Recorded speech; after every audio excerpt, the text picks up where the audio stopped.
folks. My name is Tim Arkley. I'm a school superintendent. I want to thank everyone for coming tonight for what we consider is an important topic, and that is school safety. We had issues last year at Parkland that made the news, followed by a rash of false alarms here. And I thought that as we headed into the school year, that we take a moment to reflect on what we've put in place since then, as well as what's going to be coming forward. And we've asked our community partners to come with us because safety is not just a singular school issue, it is a community-wide issue. But before we begin, I would like to introduce several of my board members who are here tonight. I have our board chair, Mr. Ed Higgins.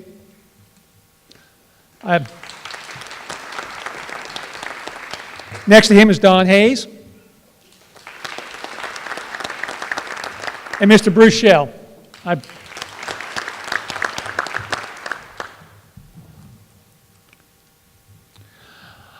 As I was saying, safety is a key issue, not just for us in the school, but for the entire community. And all of the people up here tonight provide some aspect of what makes our schools safe. I can't thank the folks in our county government, as well as law enforcement, as well as our state officials who have added additional resources to school districts, not only here, but across the state. We have additional SROs, we have additional mental health workers, and you'll hear about those tonight. We have a detective now who is dedicated to handling school crimes, things that weren't in place last year, as well as a number of physical features that have been added to our building that Eddie Anderson will talk about. Now, our format tonight is Dr. Rick Holliday, who is our deputy superintendent, will act as our moderator, but we'll hear briefly from each of the folks that are up here, and then we will turn it over to you folks for questions that you may have. I would say when it comes to questions, if it's a direct question about a person, that's something we'll take after, and I'll be happy to talk individually, but if it's a more general question, we'll definitely take those tonight. So it's my pleasure at this time to introduce Dr. Rick Holliday, our deputy superintendent.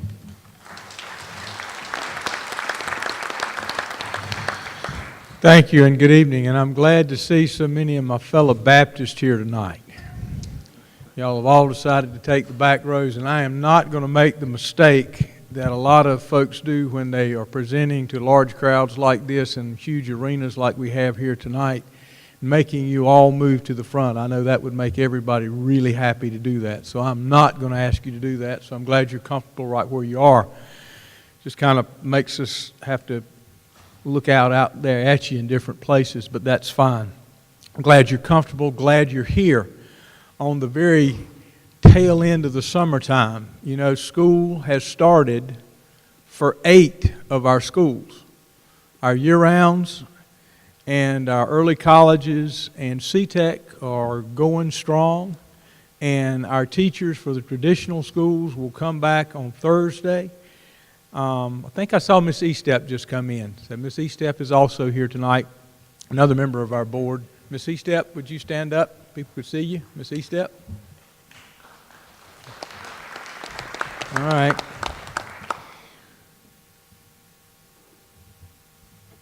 So what we want to do tonight is we want to give you the opportunity to see what we're doing in our schools. And the way we've got this organized this evening is we're looking at what we're doing in our physical structures of our building, what we're doing as we bridge between our physical structures in our building to our schools with our community partners, and then what we're actually doing inside of our school buildings. One of the things that we have been looking at, rather than just the physical side of our buildings, is what are we doing with our children inside of our buildings.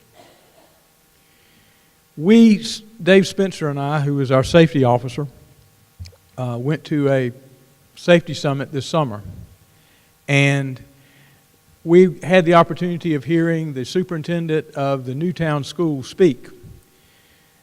Newtown, of course, is where Sandy Hook was located. And one of the things that he said that struck home was that when you're looking at someone who wants to do something really bad in the school, like what happened up there, they are isolated. So one of the things that we want to try to eliminate is if we have children in our building who are in any way isolated, either through their family, their peer groups, whatever, we've got the resources, or we won't have the resources to make sure that we can attack that isolationism. Because when a child feels isolated, an individual feels isolated, that's when they want to break out. So that's one of the things that we're going to be looking at and you'll hear tonight, but I won't steal their thunder. The other thing I want to do before we get started is I'm going to show you just how important this is. Our principals are getting ready to start the school year, and they're working really hard. But they took time out of their busy schedules, most of them working at this point in time 16-hour days to get their schools ready. But they've come out here tonight, and I'd like our principals to stand up, and you can see how committed they are to the safety of our children in schools.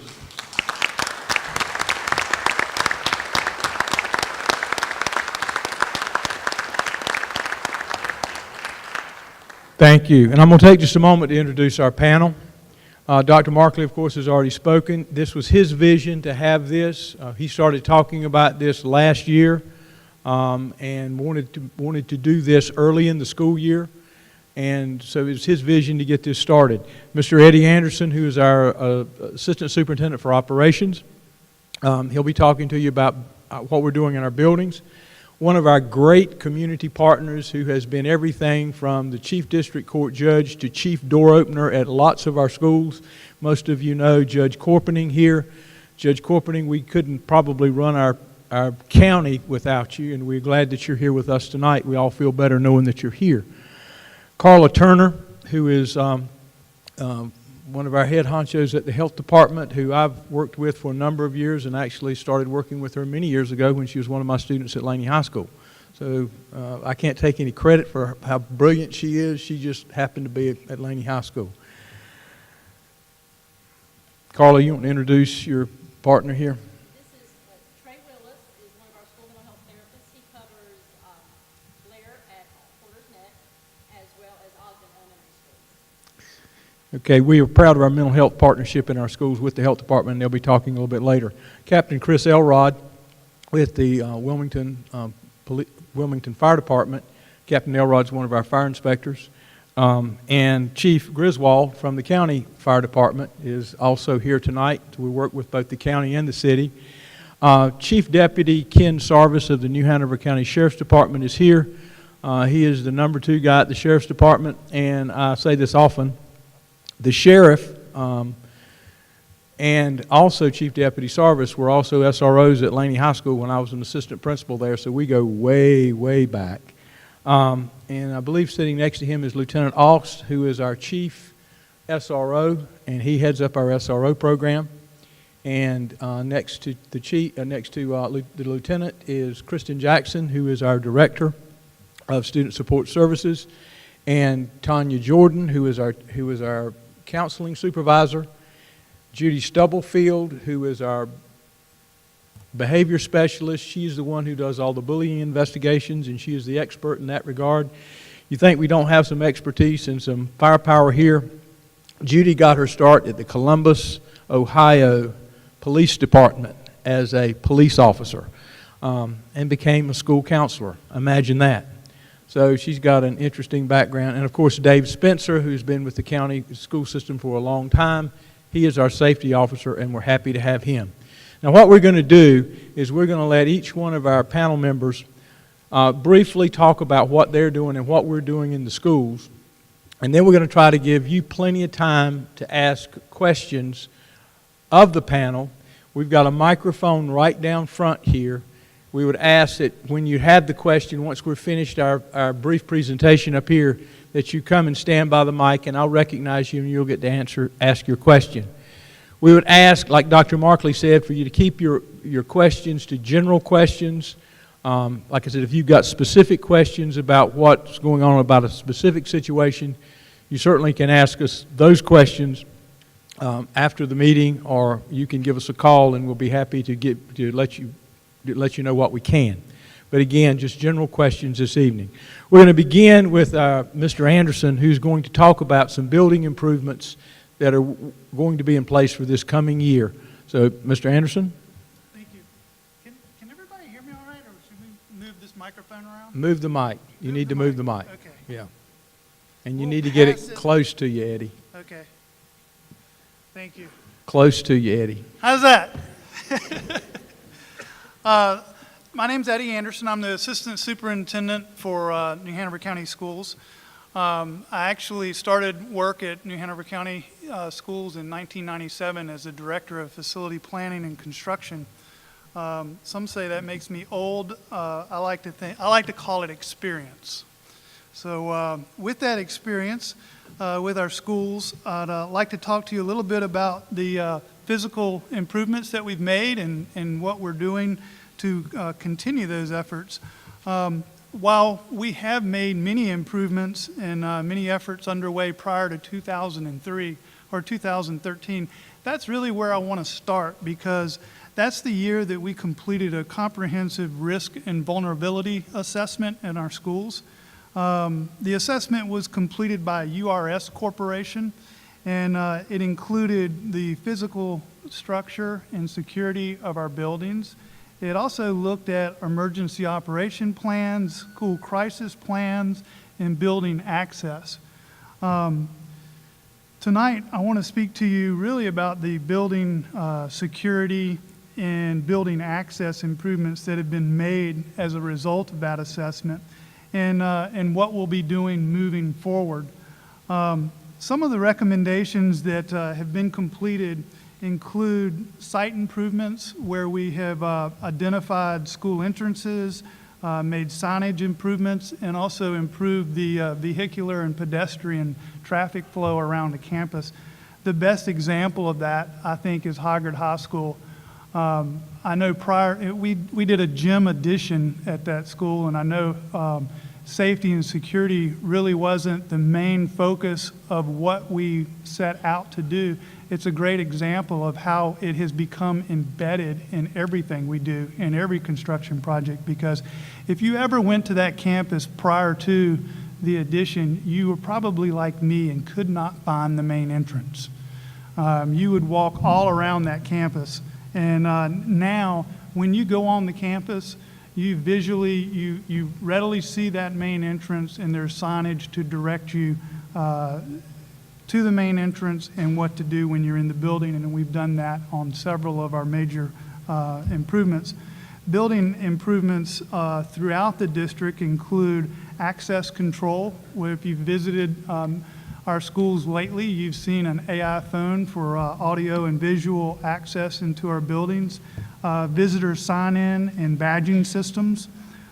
Security vestibules have been added in all of our new schools and through some of our renovations.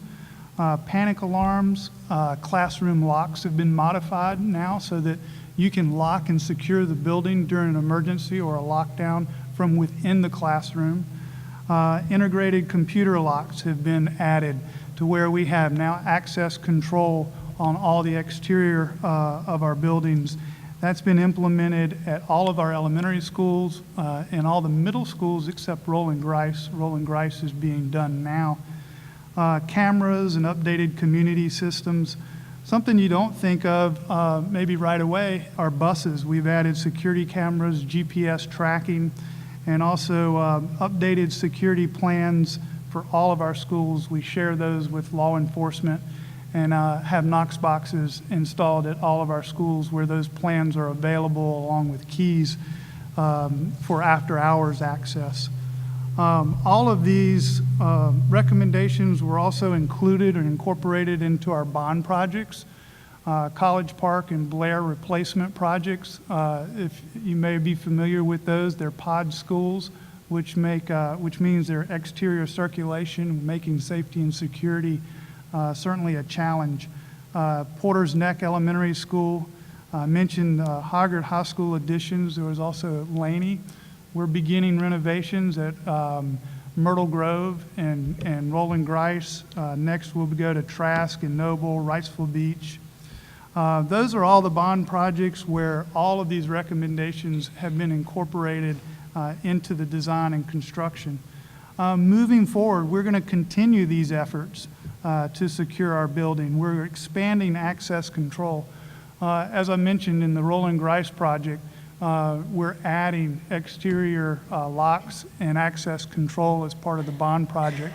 Currently funded in this year's capital budget is also the expansion of that access control to our high schools. So a year from now, when you're visiting the high schools, you'll see that same AI phone system, and we'll have computerized locks throughout the campus. We are adding security cameras at each and every one of our schools. And perhaps maybe what I think is a really important step is we're going to update the vulnerability assessment.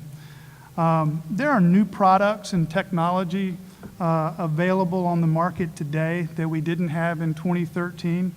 And going forward, we want to make sure that we're using the resources as efficiently as possible, that we're incorporating best practices into everything we do, and that what we do in our buildings complements the work of all the other agencies and departments that you see here represented today. Thank you. Thank you, Eddie. Judge Corpening now. Judge Corpening was instrumental in getting a restorative justice agreement signed here, one of the first in the state. It's become pretty much a model around the state. But Judge, you can certainly talk about anything you want to talk about. Thanks. But I've got folks who've said I've only got like 5 to 10 minutes, so don't panic. Well, that's what I meant, Judge, but go ahead.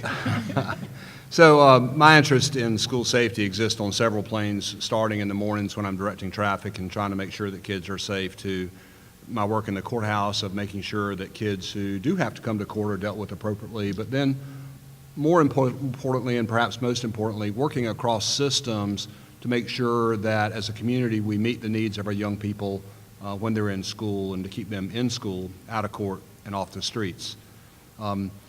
Some of that led me to be the chair of the Safer Schools Task Force, which I've been asked to talk about tonight. The task force first met in 2013 and issued its report. But that work came up again at the School Safety Roundtable that several of us participated in just a few months ago, and were asked by the county staff to update our report. And so we've done that, and I'm going to give you just a snippet of that tonight, and then we'll work with the county and with Dr. Markley and the school board about rolling that report out to those elected officials. You know, along the way in my journeys around the country talking about schools, and particularly school justice partnerships, I've had the opportunity to get to know Frank D'Angeli, who was the principal at Columbine High School during that tragedy in Columbine. You know, in reading the school literature and in the work of our Safer Schools Task Force, but also in the words of Frank D'Angeli, there's a common theme that relationships change people, not programs, and that as we look at school safety, we've got to focus on relationships within the building primarily.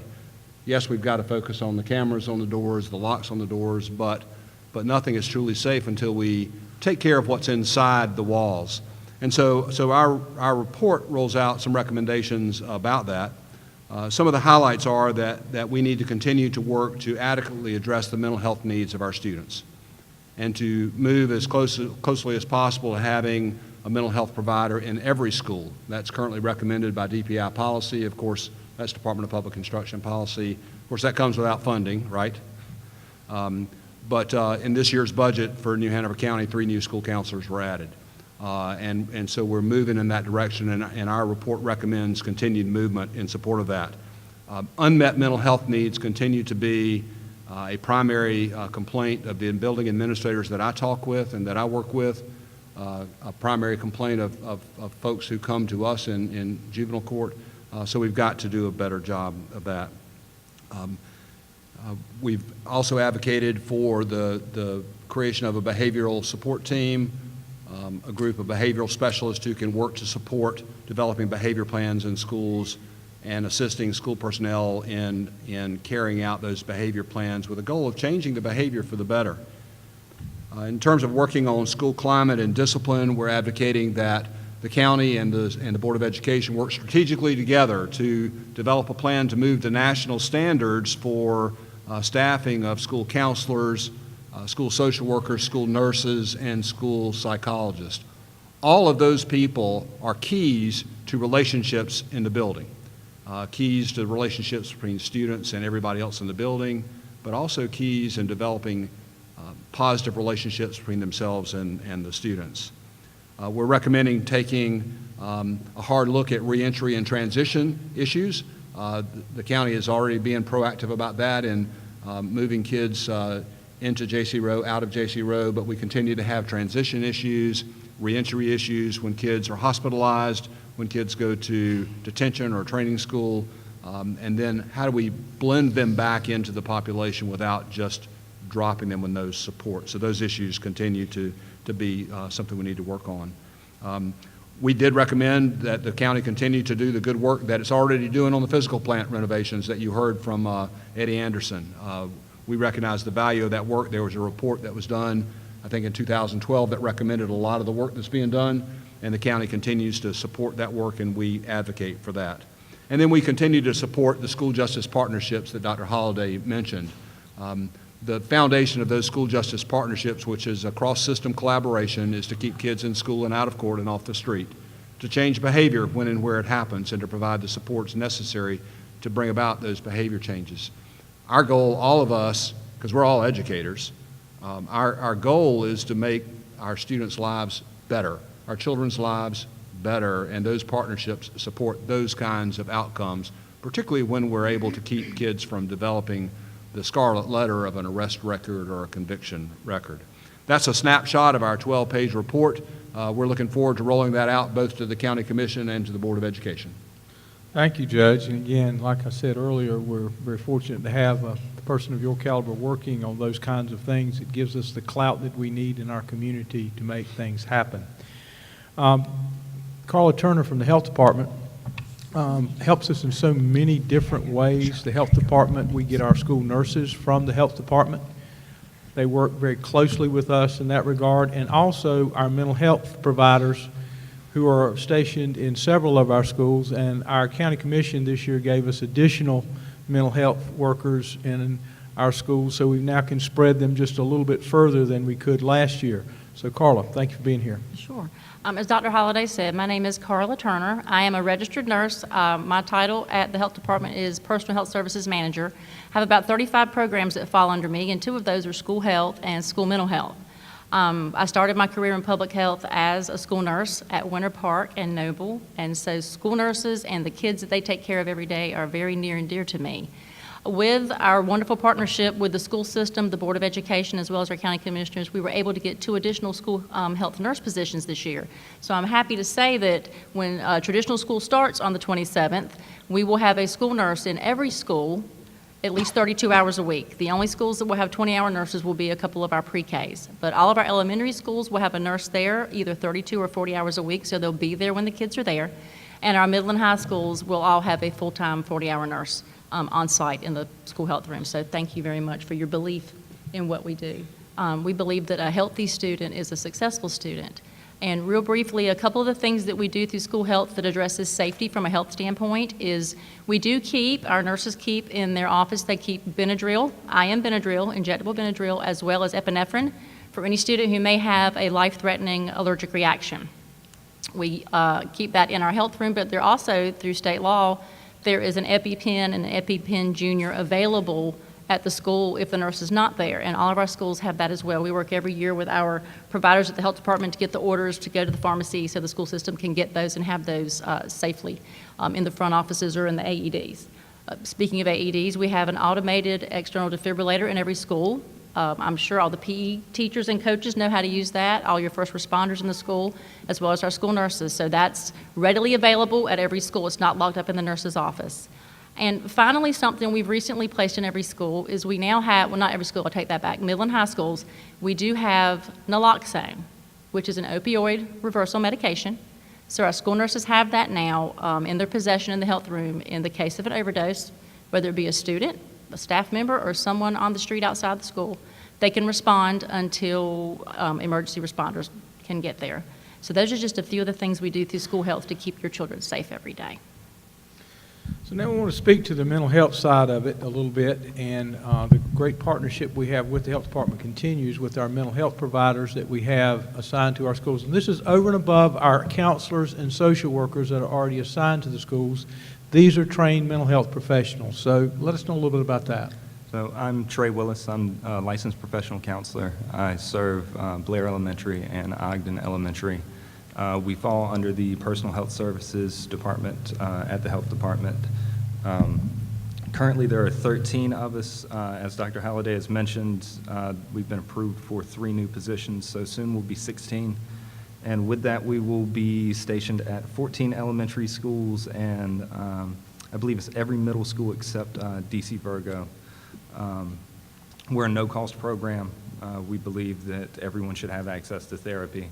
And that factors into safety because we're readily available for the at-risk students. We're there for when the teachers have a concern. They come to us and they ask us, kind of pick our brains about it and see if it's an appropriate referral. If it is, of course, we see them. If they need something more, we're there to coordinate care with folks out in the community and higher levels of service. We provide advocacy skills, both for the students to advocate for themselves as well as to advocate on their behalf. We provide resiliency and coping strategies for the students and the families. It's just having the access there makes a huge difference in a lot of families' lives. These children otherwise would not be receiving therapy. So as you can see so far, we're really trying to take care of the whole child in everything that we do because we can't teach them if they come to us with issues that can't be resolved before we can teach them. So we're trying to take care of their health, both their physical health and their mental health at the same time. We think they're both incredibly important. These next 2 guys are incredibly important to our schools. Kind of near and dear to my heart a little bit. My father-in-law was the fire chief here in Wilmington for a number of years, so I've kind of got a real soft spot in my heart for firemen. I could tell a really bad joke about firemen right now, but Captain, I'm not going to do that because it probably wouldn't be appropriate for a safety summit, so I'm just going to kind of leave that one alone. But Captain Elrod and Chief Griswold will talk to you a little bit about what we're doing with working with our safety department in our schools. One of the things that we're trying to get away from with our schools with fire safety is that a fire drill doesn't necessarily have to be on the last day of the month or the sunniest, warmest day of the year, because any time can be an emergency and we need to learn to evacuate during those times as well. So, Captain, Chief? Well, I'll get started. I don't want to take the thunder away from my counterpart here. My primary responsibility, especially in dealing with the schools, is that I do the fire inspections that are mandated by state law, which the public schools are required to be inspected twice a year, and they're inspected every 6 months. So all of the schools that are, although they're county schools, all those that are in the city limits of Wilmington, I primarily do the inspections on that, which I've been doing for the past 14 years. In addition to those responsibilities, any type of construction projects such as what we've got going on with Blair, College Park, Roland Grice, and other schools that are either being newly constructed or renovated, get personally involved with the plan review aspect, the fire protection systems, the testing of the fire alarm and sprinkler systems as these projects continue. It's also what's one of the most important things that I've found with the schools is both serving with the crisis committee with Mr. Spencer's committee as being a community partner, as well as having meetings with the buildings portion of this in conjunction with New Hanover County Building, Mechanical, Plumbing, and Electrical inspections, having a very open line of communications between all of these groups. It eliminates any avenues of confusion, or if there's questions that need to be asked of situations that involve fire safety or fire code or building systems, they pick up the phone and they have a single point of contact. So I'm the single point of contact within the city limits of Wilmington, and I'll pass it over to my colleague here, and he can explain a little further here in the county. Thank you. Yeah, I'm Ray Griswold. Been in the fire marshal business since 1983. Come from up Connecticut. I had a friend of mine whose child was in the Sandy Hook School, and I talked to him right after that. I had already moved down here, so I know a little bit about what's going on up there. But I cover all the schools outside the city limits, which also includes the town of Carolina Beach and town of Wrightsville Beach. So I got both elementary schools there. Me and Chris, we talk all the time. If something happens in one of his schools, he lets me know, and vice versa. I do all the inspections, like he said. October and April is when we actually go out there and try and get them all done. We work hard with everybody. I've got school maintenance staff on speed dial, along with Dave Spencer, so if there's any major problems, phone calls are made. I feel the schools here are very safe. I have a vested interest because I have a 5-year-old and an 8-year-old. They'll be starting in a week and a half next door at Anderson. So I look out for everybody, whether it's them or anybody else. And I actually get some feedback from my 8-year-old during the lockdown drills. We've had some issues in the schools from safety issues. We've worked well with the Sheriff's Department, trying to get folks, along with the school staff, to get folks caught or prove who did it. But like I said, I do all the inspections, and we speak with the other departments, building, electrical, mechanical, et cetera. Well, we appreciate the work that the fire department does, and probably, like I said, I've always loved firemen and just being around firemen, because, the thing about firemen is that most of us do what in a burning building? You run out of it, right? And firemen do what? They run into the burning building. So we have to appreciate the job that they did. And probably one of the times when I got in trouble a lot as a kid. Most of you who know me can appreciate that. Probably the worst time I got in trouble one time at church was when it was around Christmas time, and my teacher in my Sunday school class asked me what was the occupation of the 3 wise men, and I said they were firemen. And she said, "What do you mean they were firemen?" And I said, "Well, the Bible plainly says they come from afar." Supposed to be funny, but, a little levity tonight is best. I had to get it in, Chris. I'm sorry, I had to get it in. But we have a really great relationship with the New Hanover County Sheriff's Department. It dates back many years, goes back several sheriffs, and we've got a really good relationship now with our current sheriff. And like I said, Chief Deputy Sarvis was SRO when I was at Laney as an assistant principal many years ago, so we've worked together for a long time. And we're happy to have Lieutenant Aux on board. He is our new Chief SRO this year. And so I'll let the Chief and the Lieutenant talk a little bit about our partnership and the things that we do in our schools. This is more than just security. They're actually there as a part of our team. Chief? Thank you, Dr. Holliday. As Dr. Holliday said, I'm Ken Sarvis. I've been with the Sheriff's Office almost 27 years now, and about 7 of those years I worked in the school system. I worked 3 years at Laney, and I worked 1 year at New Hanover as a school resource officer. Then I immediately got promoted to detective and worked investigating school crimes.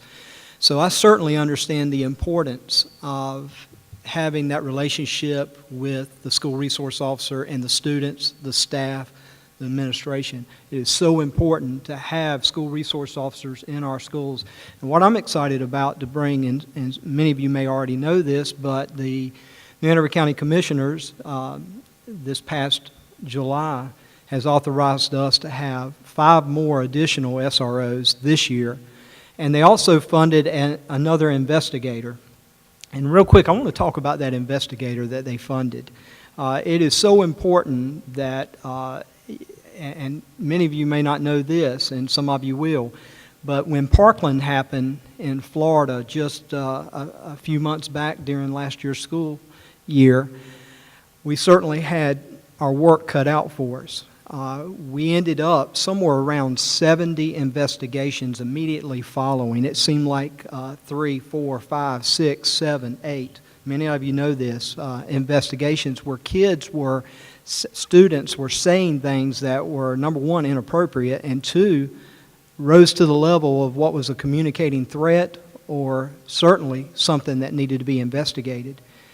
And if you look at all these school shootings and you study these school shootings, going back to Columbine all the way up, there were several aspects to those individuals either speaking about, shooting up a school, speaking about doing some kind of damage to the school or hurting someone. And many people, after the fact, would come forth and say, I did hear that, but I just thought they were kidding. I just didn't think there was much to that. The one thing I want to make sure you take away from what I'm saying here is if you see something or you hear something, say something.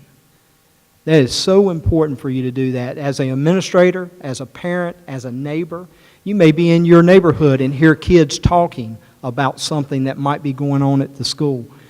You need to pick up the phone. You need to call 911. You say, well, that's for an emergency. That's exactly what we want you to do, is call 911, and we'll dispatch a deputy out there. If it happens to be at the school, tell the SRO.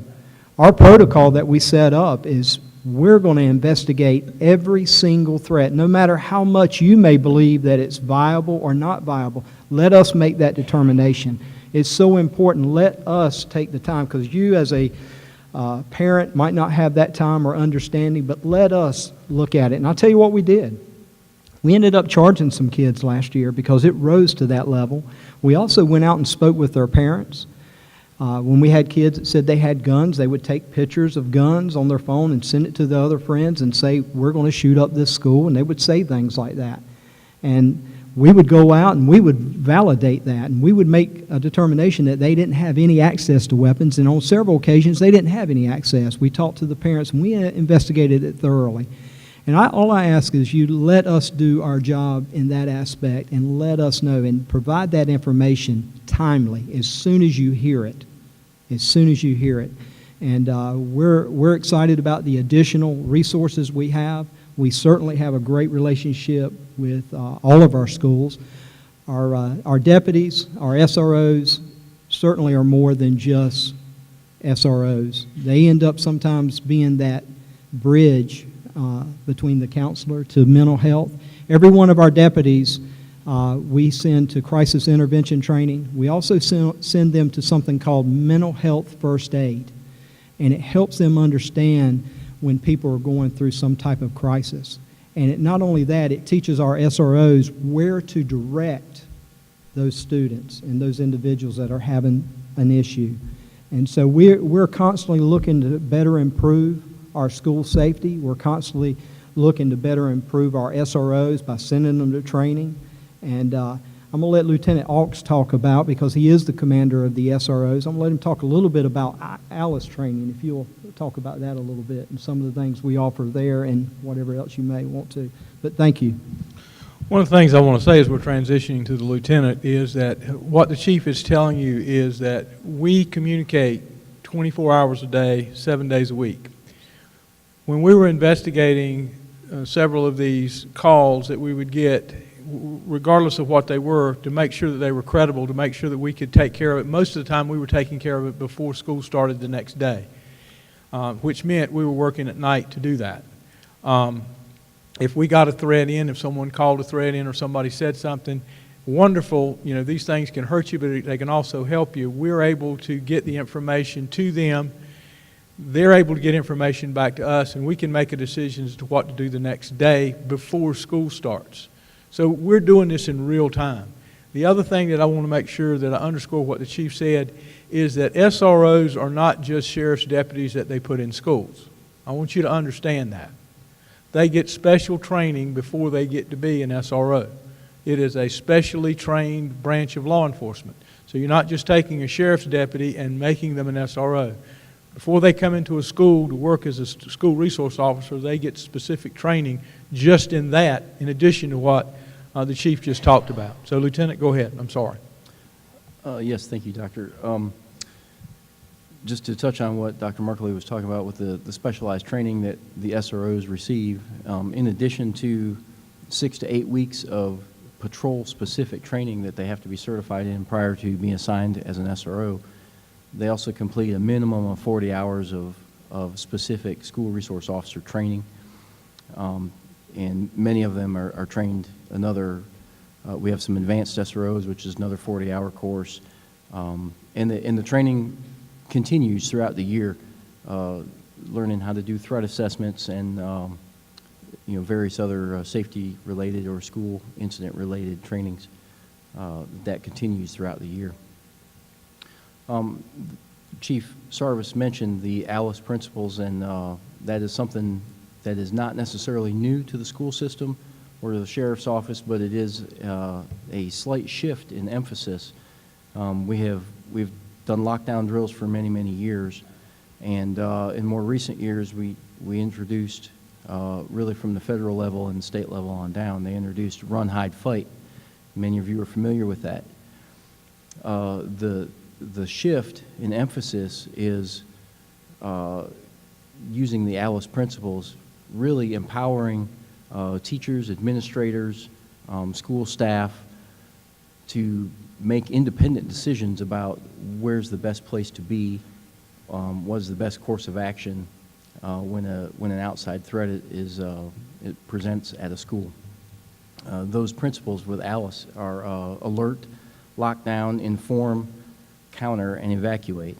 All of those are important aspects, and it's a training that our deputies and our school resource officers, we're learning that. I've been meeting with Mr. Spencer, and we've talked about these principles and how these things are going to be introduced in the school, not necessarily directly as an ALICE program, but as a shift in the emphasis to empower you as principals and teachers and faculty and staff to be able to make those decisions about the safety of the kids that you are entrusted with on a day-to-day basis. The last thing I wanted to say was, it's my privilege as a lieutenant over the school resource officer unit to command a really good group of committed professionals who care about kids, who care about safety of your school. But when we think about school safety, it's a pretty overwhelming thought to think about the responsibility that we have. But it's encouraging for me to sit at this table and see the partnership that we have across mental health and school health and throughout the school administration, that we're a small piece of this puzzle, and we're encouraged that a lot of other people have come alongside with us and are working with us, and we're all on the same page with it. So. Thank you, Lieutenant. One of the things that I'll say about our program is that I've seen the SRO program since it started back in the late 80s, and we've gone from just having an SRO at our high schools, and they basically broke up fights and kept kids from doing, crimes at school, basically, petty crimes at school, to full-blown external threats that we're looking at now. So it's the job of SRO has changed 180 degrees, and they are truly trained professionals who help us build, like I said, build that bridge between our community and our school professionals. Speaking of our school professionals, I've got Kristen Jackson, who is our Director of Student Support Services, and her team with us today, and they're going to talk a little bit about what we're doing with our children in our buildings, kind of building that end bridge there with our children. So, Kristen? Hi, my name is Kristen Jackson. I'm the Director of Student Support Services. I've spent my entire career in New Hanover County. I started as a teacher assistant, and then a teacher, an AP, a principal, and finally I'm here in the director position. But throughout all those roles, I can tell you that the school system is so committed to keeping your children safe. And one thing that I've spent a lot of time doing this first year on my job is talking to principals about things that they want to see happen in schools that we can help them with. So I'm going to go over a few initiatives that we are putting in place for the students to really target the social isolationism that Dr. Holliday talked about earlier. The first thing I want to talk about is we are now working with a group called Sandy Hook Promise. Sandy Hook Promise is a group of parents that started a nonprofit. Their children were killed during the Sandy Hook tragedy, and they offer free programs to schools. The first program we're going to roll out sometime this fall is called Say Something. It's an anonymous reporting system. The way this will work is the children and teachers will all get trained about anonymous reporting and what to look for if they have friends that are showing signs of either hurting themselves or hurting someone else. And that anonymous reporting system will be a tip line that they will triage and send directly to the schools, the information, and also to law enforcement. So we should be rolling that out. We had our conference call last week, and we should be rolling that out within the next 6 months. In addition, we're looking at some social emotional learning programs. In elementary school this year, we're starting a program called Harmony, Sanford Harmony, and that is a character education program and communication program. Basically what it is it just gets the kids together each morning for a time to talk and share. One thing that we've noticed about the kids is that they are on the phones a lot, even before they come to us. So they're not learning the skills to get along and communicate with each other before they get to elementary school. So this program will help with that. Another program we're doing in our middle schools is called the EYES program. This is a $1.5 million grant from the National School Climate Center. It'll be rolled out in 5 middle schools this year. And it focuses on looking at the school culture within the school and working with the students to improve that. It's very student-centered. And also they have a non-biased curriculum that is bullying prevention. So we are actually working with a company called Facing History and Ourselves that does a biased curriculum. And their theory is that if we understand each other, that we'll be kinder to each other and work better together. And our last initiative that we are working on is with Dr. Kim Cook from UNCW. She has come into our high schools, and she is working with high schools and some of our middle schools on restorative justice practice. And what that is, again, is just giving kids time to talk if they've done an offense within the school, more making amends instead of the punishment, so that they can take better accountability for their actions. So our chief school counselor sitting down there is going to talk to you a little bit about what we're doing inside of our buildings, a little more in depth about what we're doing working individually with children. Go ahead, Tanya. Thank you. Good evening. My name is Tanya Jordan, and I'm the supervisor of school counseling and school social work. We currently have 111 school counselors and social workers. And in the beginning of the 2017-18 school year, they were all trained on the student safety protocol. That protocol entails the use of 2 tools, the Berkeley Data Collection Tool and the Columbia Suicide Severity Rating Scale. Along with the professional judgment of the counselors and social workers, the Berkeley tool is used for potentially homicidal students, and the Columbia is used for potentially suicidal students. Counselors and social workers work with those tools and, of course, their counseling skills to assess risk levels in our students. And after determining that a student may have some additional needs, parents are called in. With a potentially homicidal student, we partner, of course, with SRO and move forward with making sure we make appropriate referrals so that the students get the help that they need. Additionally, our counselors and social workers train the school staff on these protocols and all protocols related to student support services twice a year so that we can all work as a community to recognize students who may be in need of help. We may wonder, why is this so important? Because we may say, this is not my student. However, suicide is the second leading cause of death in children ages 10 to 18. So, and also we look at the news and we see where homicidal acts happen. So we do have to collaborate as a community to keep our students safe. Thank you. Thank you, Tanya. And one of the things that I'll underscore about that is that we have, as a school district with our counselors, we have prevented at least potential suicides, numerous ones each year. Without this and without this tool, we're kind of powerless. So our people are able to assess, make some decisions, and be able to give parents some good information about their children before they leave. We're not just telling them they've got to do something with their child. We're giving them specific instructions about how they can combat that. So we think this is a very important tool. Speaking of very important tool, I'm going to let my Columbus, Ohio police captain down there tell us a little something about her investigative skills and how she works in our bullying investigation, because one of the things that we do know is children do not feel safe if they feel in any way bullied in schools. So I will be quiet and let you talk about that, Judy. Go ahead. Thank you, Dr. Holliday. My name is Judy Stubblefield. He is a very OHIO fan, so that's why you hear a lot of the Ohio information. We'll forgive you for that. Go ahead. One of the things I want to make sure you understand is how important it is to report bullying. We have bullying investigators on every one of our campuses in New Hanover County schools. Most of those investigators are the principals or the assistant principals themselves. All of the counselors are trained on conducting bullying investigations, and they are refreshed on a regular basis, as they will be again, along with SROs.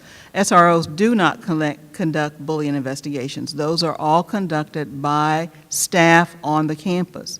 We also encourage parents to make sure they look at our website where the tools for filling out a report and requesting an investigation can be found. However, you don't have to worry about going online. All of those tools are also available at every campus. Anytime a student feels, believes, or interprets that the behavior toward them is bullying behavior, we want that student to report that. We've found through the data that as students report more cases of perceived bullying, they're less likely to engage in other aggressive behaviors because someone's listening. And so we would rather do 500, 600, 700 reports and only find 10% of those to be actual bullying cases than to have a child assume that their concerns are not being heard.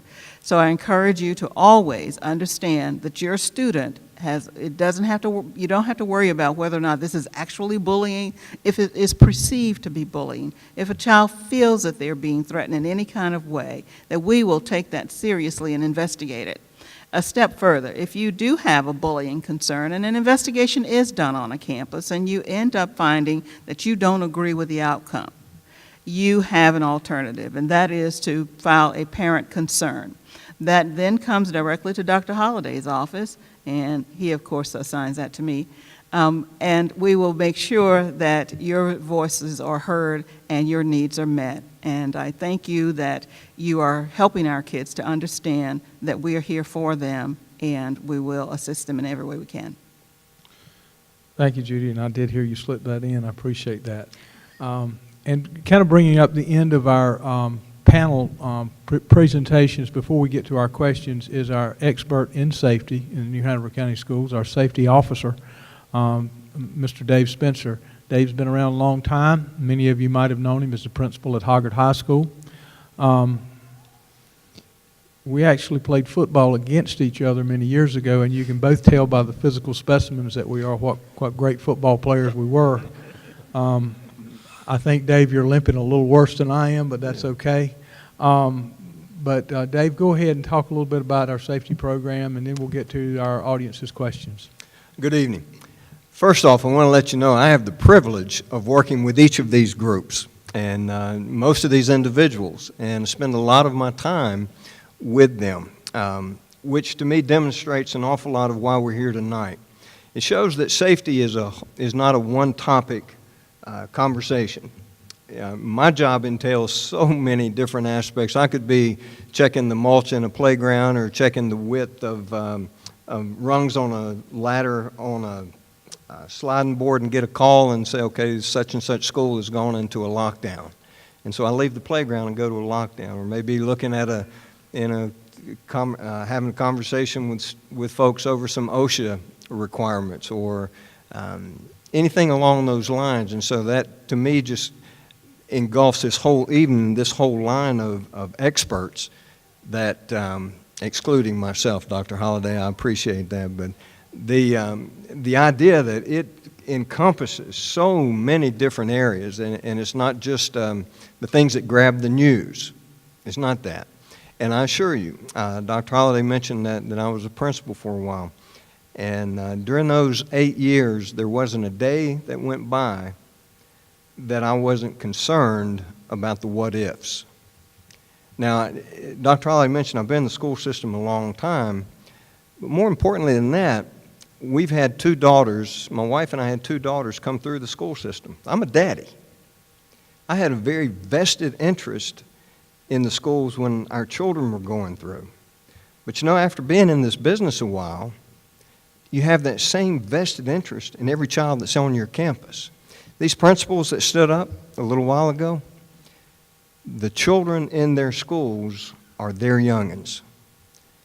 And they take every single day with that idea that we've got to do the best that we can, not only to educate our children, give our children the best education possible, but also to make sure that they're in a safe environment, which encompasses all of these things that we've talked about. Now, we do the things that you hear about, the drills. We have the evacuation drills or the fire drills. We have those on a monthly basis. We also have another element of safety, which is severe weather. So we have the tornado and severe weather drills. We have acts of God kind of emergencies with earthquake drills. And we do have lockdown drills. And we work together with most of these agencies up here as we work on that. Our safety plans are a collaborative effort that include information from FEMA, the Homeland Security, as well as the North Carolina Center for Safer Schools, and the expertise from our local law enforcement. And all the other elements that are up here as well, because again, we have a multi-hazard safety plan. Each school has their own site-specific plans, but I think it all goes back to what I was just talking about there with these principals who stood up a little while ago. Take the concern and take the approach that every child on their campus is their youngin'. We've got a fine line to walk. We've got to maintain a warm and welcoming school, but at the same time, we've got to provide security. That's a fine line. And that's going to take some changes. In 2018, we've got a different way of looking at things than maybe we did in 2001, 2002. We've got to maintain that level of security. So we're focusing with our administrators, while you're maintaining that area of taking care of your children, we've also got to maintain security of our buildings. Now, our elementary kids generally do a fantastic job of not opening the doors for strangers.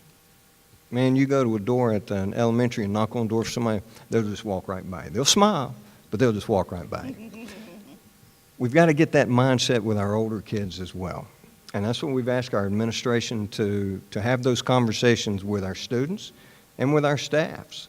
That, we want to be warming, we want to be welcoming, but at the same time, we've got to maintain that security. So before we can get to that access control situation that Mr. Anderson was talking about with our open campuses, with our high schools, we're going to focus on funneling folks into certain areas as far as going in this door, leaving this door, and not opening doors that are supposed to be locked. But again, it's that fine line. Some of you may have seen in the paper this past week, one of the shop owners in Charlottesville, Virginia, was quoted as saying, last year we were fearful of the demonstrators. This year we were fearful of the police. So they're trying to figure out that fine line of what was going on. And Christina Anderson, who was one of the survivors of Virginia Tech, is going around the country and speaking on providing safe and secure environment. She stresses the physical safety, but that she also is very clear in maintaining relationships or developing a culture where there is a relationship. When I went to school, the 3 R's were reading, writing, arithmetic. When some of you went to school or when some of your parents went to school, those were the 3 R's. I believe we've got a new set of 3 R's. Those are relationships, relationships, and relationships. Thank you, Dave. I want to just say, to piggyback on what Dave just said about school folks having children in buildings. Most of us on the stage here and most of our principals who are here either have children or grandchildren in the schools now or they've had them.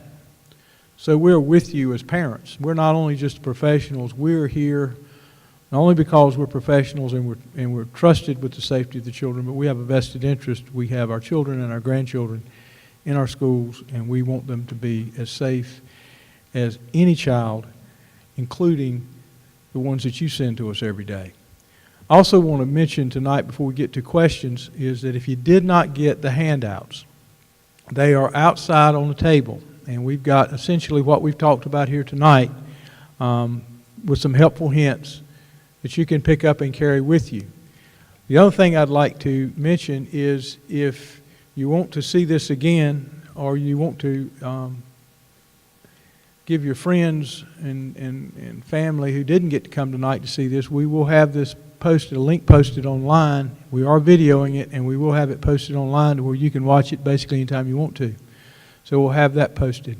And I would be remiss if I didn't talk about our Chief Public Information Officer, Valita Qualabom. Is Valita in here, or is she out running around somewhere? Right here. Valita helped put this thing together, and as always is on speed dial with me, and we're always dealing with some issue, and she is Johnny on the spot with all of them, and she was here tonight. And the only reason she's not on the stage is because she's got all kinds of things to deal with out there so that we can be on the stage.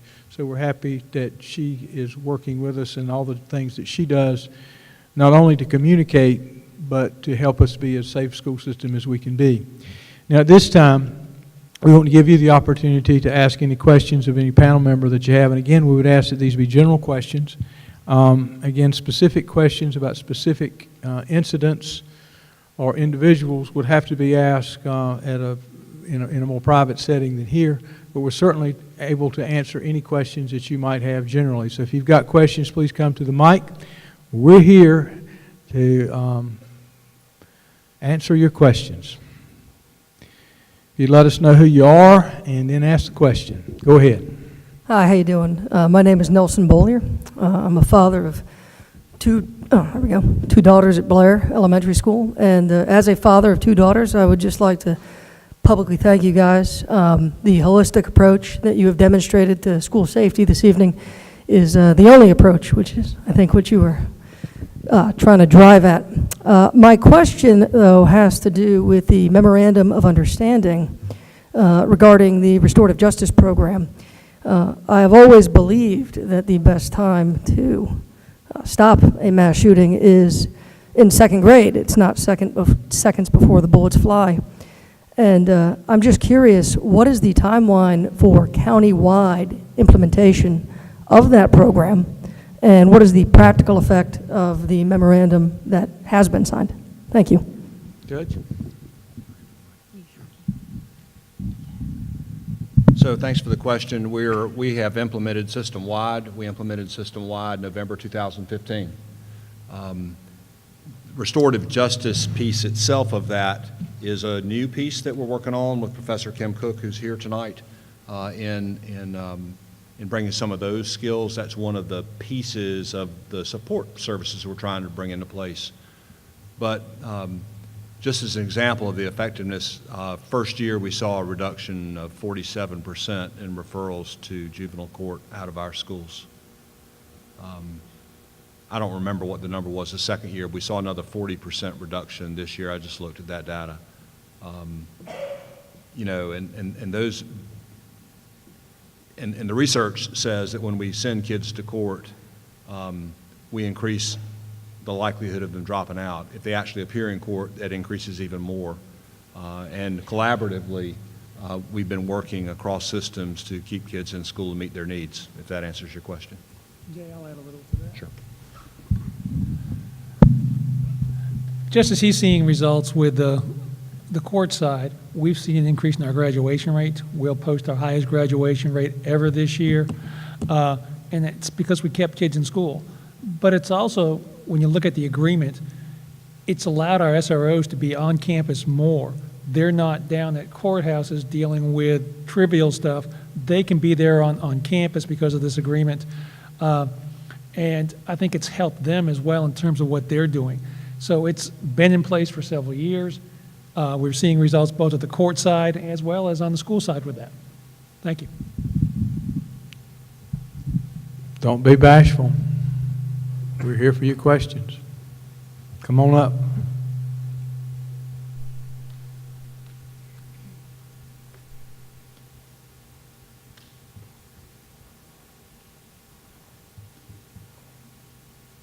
Good evening. I'm David Jones, parent of a couple students here in the county. Thank you guys, obviously, for doing this. My own recommendation is you consider making this a semi-regular event in the future, not necessarily every year, but certainly on a somewhat routine basis. I've already learned a lot more than I knew before I got here, but I wanted to put that out there for you guys to consider doing this more in the future. My question that I had, in particular, after it was discussed about that 2013 safety plan, how often is that plan looked at and reevaluated, reassessed after an incident such as, name the school shooting? How often are we, or how often is our school board looking at that plan, reevaluating best practices? Because best practices, of course, are always evolving. Thank you. We look at the plan on a regular basis, but I will tell you, we actually have that plan back out in an RFP to be redone already this year. Oh, speaking of, I'm sorry. Is that safety plan actually viewable by the public? Is it on the website? Is it viewable? Is it essentially not viewable because you want operational security? What is the status of that? Dave, go ahead and respond to Great that. questions, great question. The summary is available online. The actual plan is not. And that plan is evaluated annually, at least. We've got a group that a lot of the representatives up here meet on. It's a crisis management team. And that's the group that developed that, again, with that input from those agencies that we talked about earlier. And yes, sir, it's looked at. And one of the after events that grabbed everybody's attention last spring, yes, sir, the crisis management team looked at it, and it's a live document. In other words, it's going to be updated and reevaluated. And our board has committed funds to make sure that that plan gets reevaluated by an outside agency again this year. Dave, you want to explain again why the meat and potatoes of the plan is not public information? Yes, a lot of you may be sitting there, well, it's a public document, it's government work essentially, and most documents are available to the public. However, safety plans are part of that by law that are given the exemption of being public. Got it. Thank you. Yes. Thank you.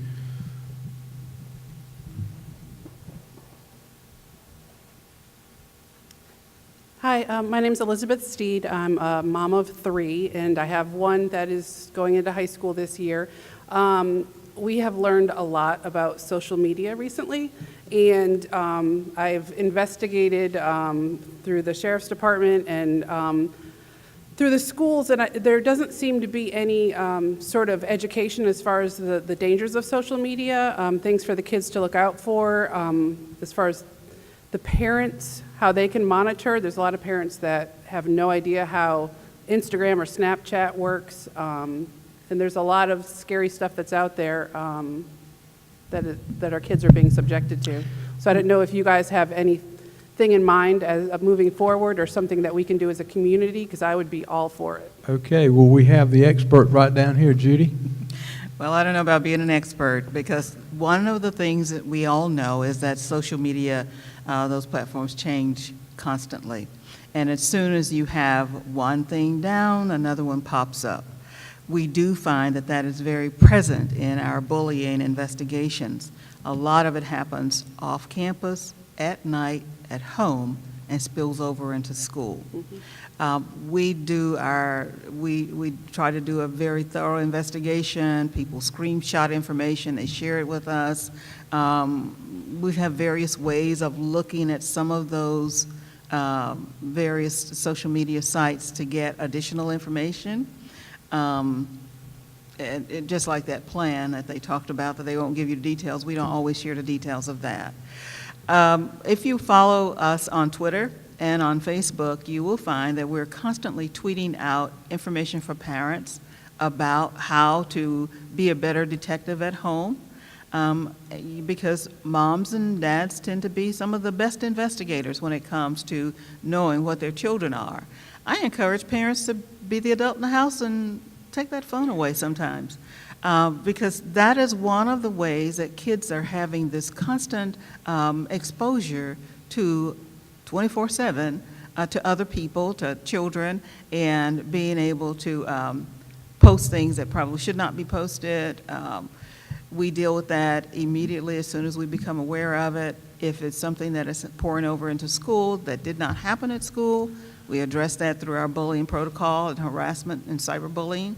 We work with our SROs and our detectives when it becomes one of those things that has to be dealt with a little deeper, and we have had situations where there have had to be criminal charges as a result of what we discovered occurred through students at home, here at school. And the detectives with the police, with the sheriff's department, are very responsive. I can sort of describe a situation where we had some concerns about information being shared back and forth and threats and so forth, and when the parents came in, those parents grabbed those phones and were able to unlock every phone immediately. That's the kind of parent action and support we need, and we encourage you to share with us ideas that you might have. Our student support sheet is out front. My phone number is on there. My email, give me a call if we can talk or have some parent groups. I do present at various parent groups, coffees or PTA groups, PSO, so let us know. Wonderful, thank you. Thank you. If you don't know our Twitter handles and our Facebook I don't have Twitter. information, we'll get that out to you. And I would tell you that digital literacy is part of our curriculum at for all of our students. Our Chief Technology Officer couldn't be here tonight, but that is part of what we're teaching our students. And a number of our principals over the past several years have had nights where they've talked about digital safety with parents on parent nights. So if you're part of your PTO, that's a good conversation to have with your principal about bringing that back to those schools and having those conversations. Great, thank you. The young person who's about to approach the mic right now is someone that you should know, because I'm sure she's going to provide additional information. I am, that's why I came up here. And this is the young lady who is from the National School Climate Association, who worked with Dr. Markley, Judge Corpenine, also with with you, Dave Spencer, to get us the $1.5 million grant that's being launched in 5 of our schools. And she's going to talk to you a little bit more about how much more we'll be able to help students with that area. I'm going to face this direction That's because, fine. all right. So the reason why that I stood up, the parent, are you a parent? What is your name? Elizabeth. Okay, so the reason why I stood up here, so first off, let me introduce myself. My name is Serena LaRock. I am from New York City. I am with the National School Climate Center. And Kristen had briefly mentioned that it was one of the initiatives that's being rolled out called EYES, Empowering Youth Engaging Schools. And so the reason why I stood up here was Judy in a great way spoke about how you could report and the support needed in order to do that. I stood up because this wonderful group, let me just say, I'm very impressed with New Hanover County National School Climate Center works with international entities and also national entities. And the fact that they are taking this holistic approach is a rarity. And so first, a great shout out to you all. But then to now go back to what I came up here to originally talk to you about, is that they're taking preventative measures. So yes, social media constantly changes. I mean, researchers can't even keep up with it. There's one platform and then 5 minutes later there's another platform.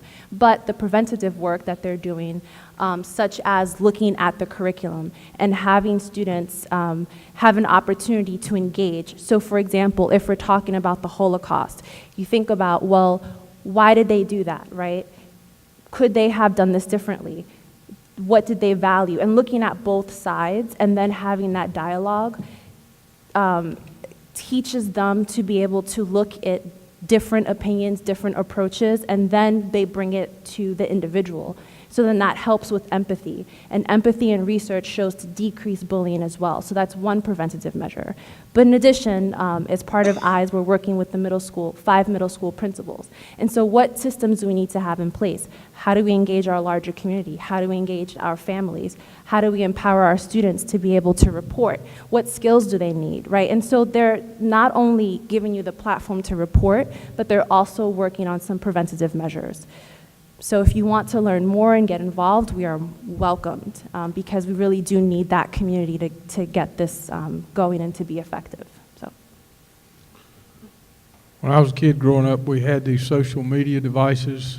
They usually hung on the wall, and you could actually talk to somebody who was somewhere else with these things, and we were real excited when we got to expand our social networking by getting an extra long cord, and it went all the way to the kitchen, and we were real excited about that. So that's how far we've come with social media. I'm sorry, go ahead.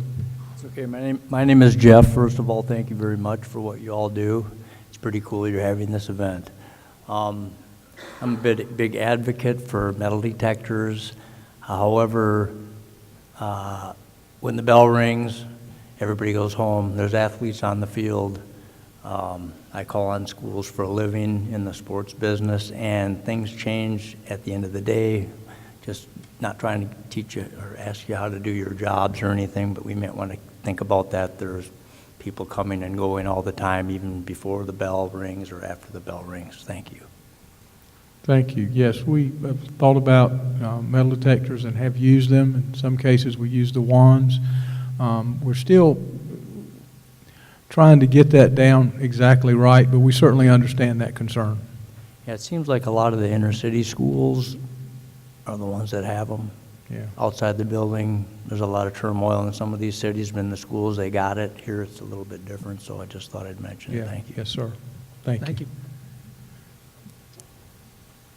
Other questions? Come on up. Hello, my name is Judy Justice, and this is sort of a follow-up question that was asked earlier by Mr. Bolaire. You brought up, or he brought up, the restorative justice practices, which, by the way, I think is great. Judge Corpeny, thank you so much for working with the schools doing this, and thank you for the schools for adopting it. But what I am asking is, that is with an adjudication process. Do you have any plans to bring it within the school system itself, starting at elementary grades? Because from some of the research I have read, that is very effective within the school organization itself to be able to solve a lot of the problems with discipline and interaction with students. So anyway, I'll sit down while you answer. Thank you. So everything we're doing with that is pre-adjudicative. It's instead of charging, instead of sending kids to court. That's the whole focus of that. And the agreement covers K through 12. I think what you're asking is more about the curriculum part of the restorative justice practice that we're actually practicing in the classrooms. The programs that I talked about earlier. So the first one is called Sanford Harmony that we're using in the elementary schools. And while we call it a character education process or program, it really is a circle process that they use in restorative justice. So that program that's coming to most elementary schools this year, that will be rolling out. Basically, every morning they have a circle. They sit, they talk about what their classroom rules are, they talk about what are some issues they've been having in the class. Kids get to share. The teacher gives some ideas for ways that that they can work things out within the classroom, so we are having the train the trainer training on the 24th. So all elementary school counselors and social workers are coming to that so that they can take those to the teachers, and so those should be rolling out within the school.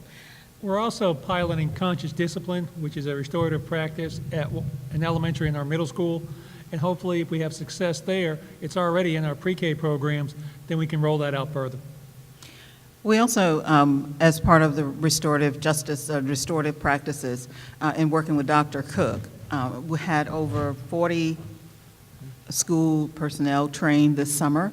3 years ago, a lot of our SROs, counselors, administrators also went through the restorative practices circles training that was led by John Campbell, the attorney at Campbell University, who runs the restorative justice program there. And Judge Corpening has been a part of all of these types of training all along the way to help us look at that. So we're in the process of developing a district restorative justice practices team, and those teams will be set up in each of the schools. This idea came back to us as a result of after we had the Parkland situation and we had some incidents, and Dr. Stephen Sullivan had said, I'd like to kind of see that brought to my high school. And so it sort of spurred us to say, let's go back and grab some of that information, get people trained. There's great interest for it, and we'll be setting up the framework for how those teams will be implemented throughout the school year.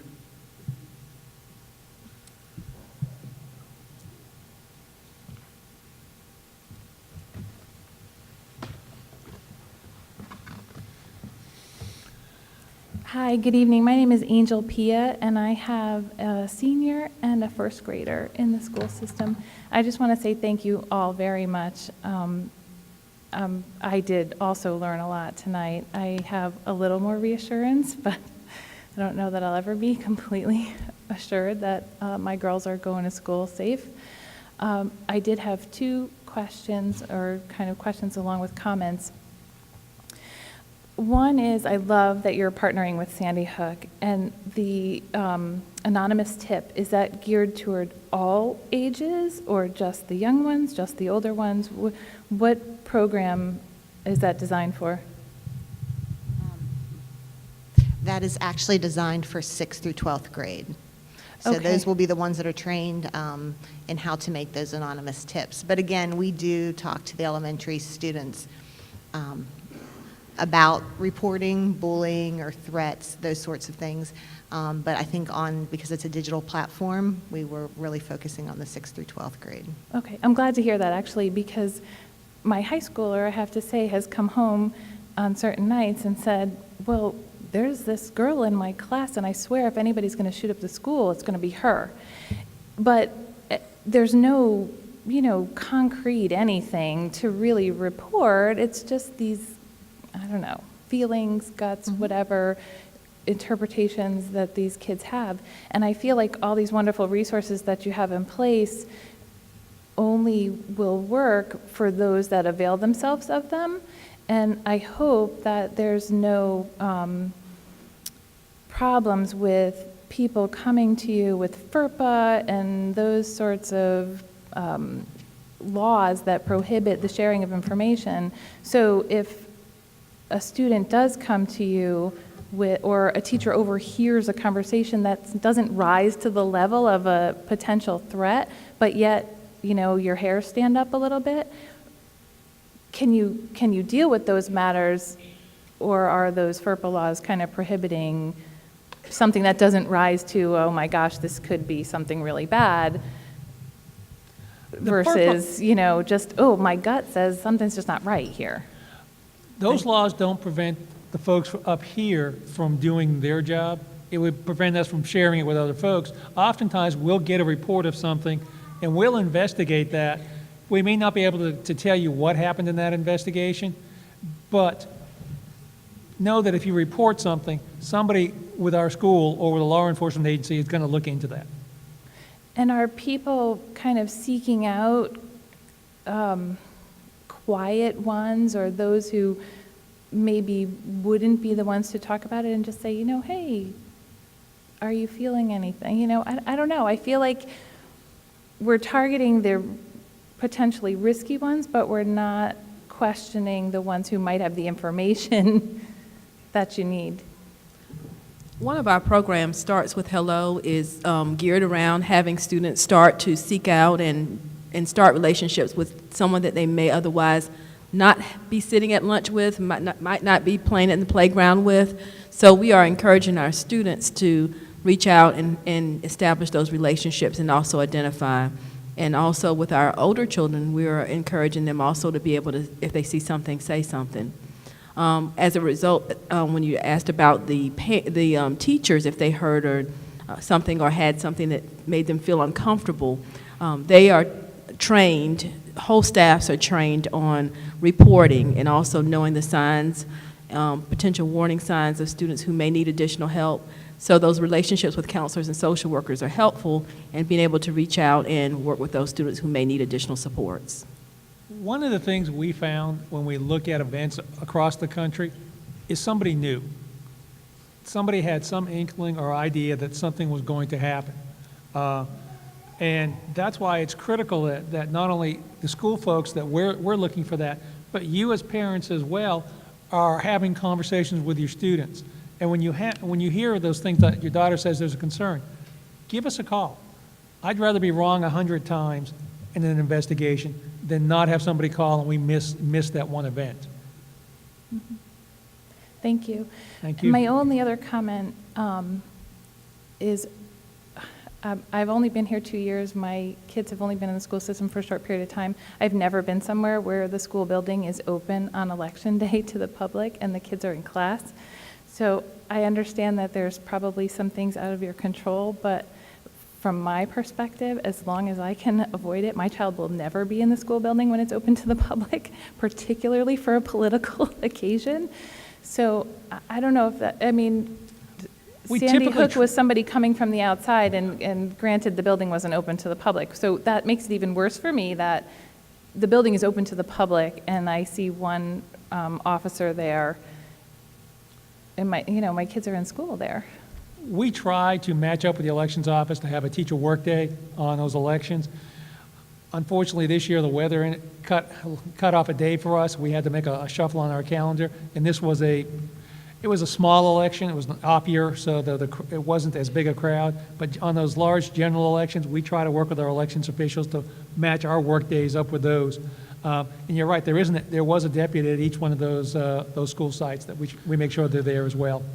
The other piece of that is the law as well. In North Carolina, schools have got to be made available for polling places, and we have very little to say about that. So we try to make them as safe as possible during the elections, and like Dr. Markley said, during the big ones, when we know we're going to have big turnouts, our board schedules a work day where we don't have children in the building, and we try to do that for the big elections. Is it not possible to have the buildings closed for all elections, not just the big ones? It depends on the number of work days that we have available to us. Again, we don't have a lot of work days available to us to do that. But generally, we try to, like when the big primaries are in the spring, we try to have a work day in the spring, and when the big general elections are in the fall, like this one coming up in the fall, right, Dr. Smith? This one coming up in the fall is like a congressional election, and you're going to have statewide offices being run. This year, the election, the big election in November is a work day. Okay. So schools will be closed. Well, I just hope there'll be no repercussions for my child who won't be in the building when there's school elections going on. Nope, we understand that completely. Thank you. Dr. And Holliday, thank you all. I will say something with that. That deputy that you see at each polling place is an additional deputy. The deputy that works at the school is still doing his normal school resource officer or her normal school resource officer duties. So that's an additional deputy we put at each polling place, just so you know. Okay, thank you. Thank you all very much.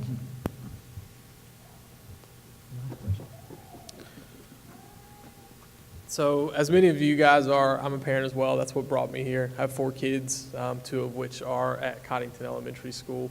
The other 2 will be there soon. But just kind of felt remiss if I didn't say that I'm a provider here, mental health provider in New Hanover County, and I felt like that was a piece that was not mentioned today from the panel.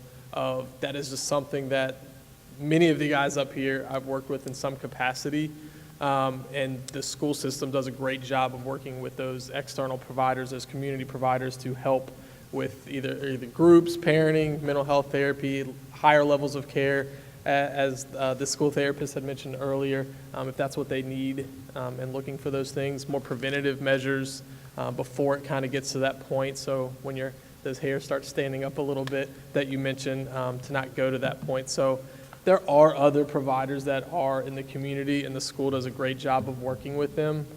So go to the school, find these people, and they'll help direct you to some of those other pieces that often get missed. Thank you for pointing that out, because we have WHAT clinics at our high schools that provide not only medical service, but access to mental health. Coastal Horizons is a great partner at Lake Forest, working with our students who have some of those behavioral issues. So thank you for bringing that up. Dr. Marksman? Yeah. Well, we scheduled to go to 8:30. We missed it by a minute. That's not bad. I cannot thank you enough for coming tonight and for staying for this. I'd like to publicly thank all of our community partners who are here tonight. School safety could not happen in a vacuum, so I appreciate that. I would like to thank Dr. Holliday and his staff for the work they did putting this together. We will hang around for a few minutes if you've got individual questions that you want answered. But again, there's information outside. Check our websites. Call us if you've got particular questions. I look forward to having another successful year. And remember, learning doesn't happen unless a student feels safe. So it's our first goal to make sure that students are safe within your schools so that learning can take place. Again, thank you and have a good evening.